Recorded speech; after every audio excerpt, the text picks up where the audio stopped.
I'm just standing above Wörn's shaft.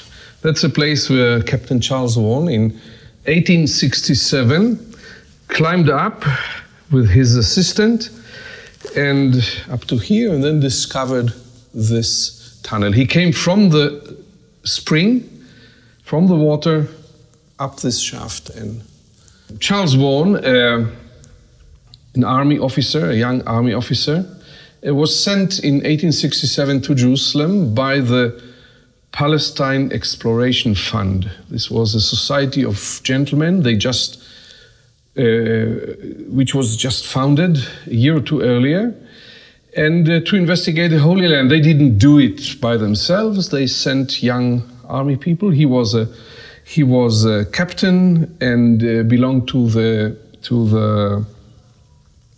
Corps of Engineers, army engineers, and we know today exactly the right man in the right place. So he was curious enough to climb this shaft. He needed for this a ladder or scaffolding, which he prepared here, and then found it, and actually also explained it or provided an explanation which survived almost 140 years until me and my partner came here, namely that people came down from the city with their empty buckets in the tunnel and here dropped their empty buckets and drew water back to town with the full containers full of water. When we reached here, about 15 years ago, due to the excavations which we carried out just nearby, we started to really go into the details of this place and found a few, how should I say, discrepancies in this theory, and tried to learn it and actually came up with a new explanation, totally different, of how this system operated. When I started here to investigate the place, we found several unanswered questions. For example, why this excessive height of a tunnel? Too much for such a tunnel, whereas its beginning there is in a normal height. We had the ceiling just above my head. This is much too much. Another important thing is in the shaft itself. It is a natural cavity in the rock which has several prominences of rock coming out, and it is strange that people in ancient time didn't straighten it so that the buckets full of water will not hang on their way up and cling to these prominences of rock and lose their waters.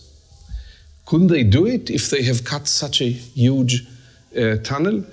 Another thing is the bottom of the shaft. It's not deep enough, and usually a bucket will bang on the rock down there when it is thrown down, and it will be difficult to immerse it into the water in order to draw water. These are technical things, but this is what matters here. People wanted water. So we realized finally that actually originally the tunnel was not cut in one go to this excessive height, but that this was its floor. And for this, we have to look at the geology of the place, which is divided very clearly into two levels or two strata of rock. The lower one, which is a very hard rock and very compact, on top of which I am standing now. And above it is actually a very soft and brittle rock, which when I do like this, crumbles in my hand. So we realized that originally, the original tunnel was cut only in the soft rock, in this layer of rock, and that the hard rock was their floor. And you can see the line all along the tunnel that we have descended. If this is the case, then the shaft down there did not surface. I'm standing just above the shaft. but it didn't surface up to here as a cavity. And people, when they went over here, didn't know that just a meter below their feet, there is actually an approach to the water, a natural cavity which reaches to the water. They didn't know it. The entire installation, the upper part, the original tunnel was cut in the Middle Bronze Age too, which is about 1800, 1700 BC.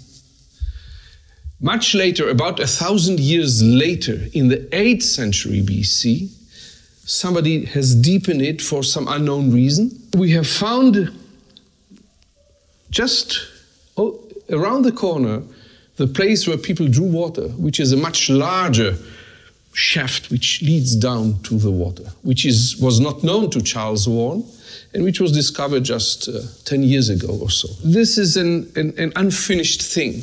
Somebody has deepened it gradually, all the time deeper and deeper, and stopped here about 2 meters or so after discovering the shaft here. What was planned, this stopped here, this reached no place. What was planned here, it's hard to tell. Probably, and this was done 1,000 years later, in the late Iron Age, somebody probably tried to reach the spring in a different way, in a different approach. But this was stopped.